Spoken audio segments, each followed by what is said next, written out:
खून फीड करता है। और ये होता है कि आफ्टर इफेक्ट इसका ये होता है, इम्यूनिटी थी वो 100 टाइम्स हायर हो गई। हायर्स है जो 100 साल या 150 साल पहले, उसकी वजह से भी फैल जाते हैं। और ये 30 मीटर तक काटा है। इनका जो सेल्वा होता है, सेल्वा उसमें एनेस्थीज ब्लड का फ्लो भी इंक्रीज करा जाता है। इनका अंडा होता है वो एक ग्रेन जो होता है, जर्रा होता है, उसे दे सकते हैं। और 2 वीक्स लगते हैं, 2 हफ्ते, जिसमें अंडा दिया। और 1 साल तक भी जा सकते हैं बगैर कुछ खाए पिए, एक कूल टेम्परेचर। प्राइम नॉलेज के नाजरीन, मेरा नाम है दानिश नवाज। तो आज जिस टॉपिक पे मैं बात करूंगा वो है बेड बग्स, जिसे उर्दू में खटमल कहते हैं। तो कुछ दिन पहले मेरा इनकाउंटर हुआ था खटमल्स के साथ, बेड बग्स के साथ। तो मैंने इसके बारे में कुछ रिसर्च की, तो मैं चाहता हूँ वो आपके साथ शेयर करूँ। आइए सबसे पहले बात करते हैं इसकी हिस्ट्री पे। जो हमें फॉसिल्स मिले हैं बेड बग्स के, वो तकरीबन 100 मिलियन ईयर्स एगो मिलते हैं। आप अंदाज़ा लगा लें, जो बटरफ्लाइज तितलियाँ हैं वो 50 मिलियन ईयर्स एगो पहले ओरिजिनेट हुई थी। तो बेड बग्स जो हैं वो उससे भी 50 मिलियन ईयर्स पहले ओरिजिनेट हुए हैं, जो हमें फॉसिल्स मिले हैं। तो ये पहले जो है गारों में, केव्स में थे। ये चमगादड़ जो होती है उस पर फीड होते थे, उसके खून पे।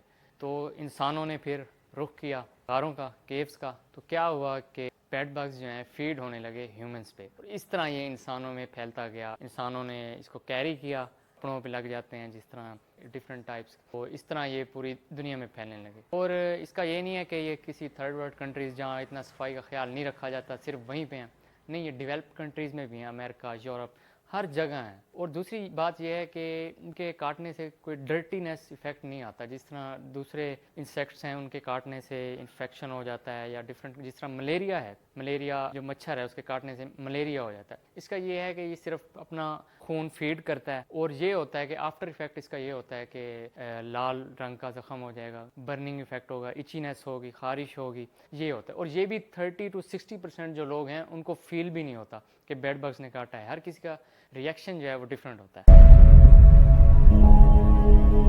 अब इसके यूजेस की बात करते हैं। ग्रीक्स जो थे, यूनानी लोग पहले हुआ करते थे, तो वो यूज़ करते थे इसको, इसका मैश बना लेते थे, एक मुरक्कब बना लेते थे। फिर उसका क्या करते थे, उसको यूज़ करते थे स्नेक बाइट्स, अगर सांप काट लेता है तो उसके लिए यूज़ करते थे। किसी को बुखार हो गया है उसके लिए यूज़ करते थे। और इनको जलाते थे ताकि जो डिफरेंट किस्म की लीचीज, एक कीड़ा होता है, उसको भगाने के लिए इसको जलाया जाता था। अर्ली 1940s और 1950s में नई टेक्नोलॉजीज़ के आने से क्या हुआ, जिस तरह वैक्यूम क्लीनर हो गया और डिफरेंट काइंड्स की टेक्नोलॉजीज़ आ गई जिससे हम अपने घर साफ़ करते हैं।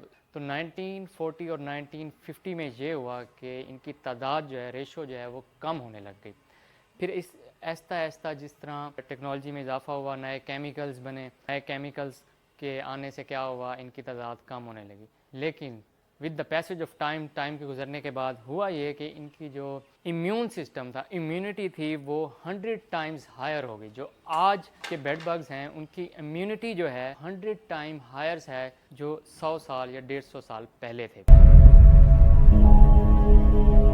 ये फैलते किस तरह हैं, इसकी बात करते हैं, किस तरह स्प्रेड करते हैं। आज के दौर में ट्रैवलिंग बहुत बढ़ गई है, आना जाना, टूरिस्ट आते हैं। होता क्या है कि जो टूरिस्ट इन्फेस्टेड और इन्फेक्टेड एरियाज़ में जाते हैं, उससे क्या होता है, वो जो बेड बग्स को हैं कैरी कर लेते हैं अपने साथ, कपड़ों पे, अपने लगेज, पर्स, और डिफरेंट अपने कंट्रीज़ में जब वापस आते हैं तो उनको साथ ही कैरी करके आ जाते हैं। और इस तरह ये फैलते जाते हैं। और ये हम जब कोई सेकंड हैंड यूज़ चीज़ें लेते हैं, जैसे फर्नीचर हो गया, मैट्रेसेस हो गया, यूज्ड फर्नीचर होता है, उसके ख़रीदने से भी ये होता है कि उसमें पहले से मौजूद होते हैं और वो हम घर में लेके आ जाते हैं, उसकी वजह से भी फैल जाते हैं। और ये 30 मीटर तक फैल सकते हैं आप।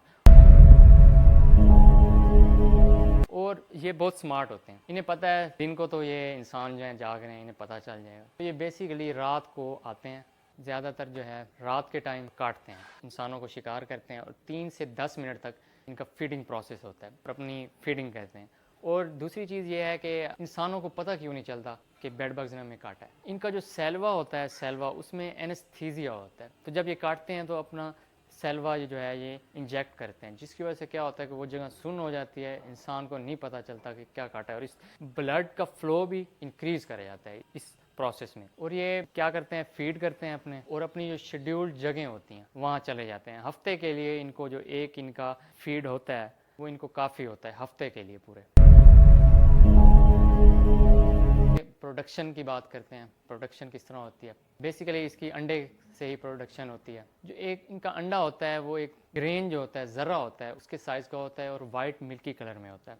और जो एक फीमेल है वो दिन में 1 से 5 तक अंडे दे सकती है और अपने पूरे लाइफ स्पैन में 500 तक अंडे देती है एक फीमेल। अंडे जो हैं वो एक सिंगल तौर पे भी दे सकती है, सोलोली अकेला एक एक, या एक क्लस्टर की शेप में भी दे सकती है। एक क्लस्टर पूरा बना के उसमें भी अंडे दे सकती है। और 2 वीक्स लगते हैं, 2 हफ्ते, जिसमें अंडा हैच होता है, टूटता है और जो न्यू बॉर्न बेबीज़ होते हैं बेड बग्स के, वो निकलते हैं।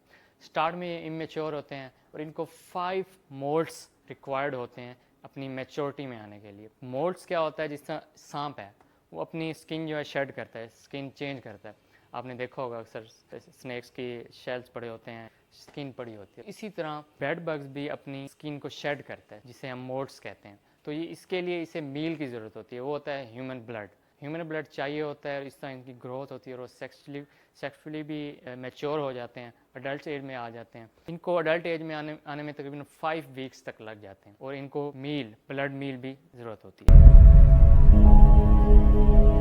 इनका जो लाइफ स्पैन होता है, ये जिंदा किस तरह रहते, 5 से 6 मंथ जो है ये इनकी लाइफ होती है और 1 साल तक भी जा सकते हैं बगैर कुछ खाए पिए, एक कूल टेम्परेचर में ये जिंदा रह सकते हैं।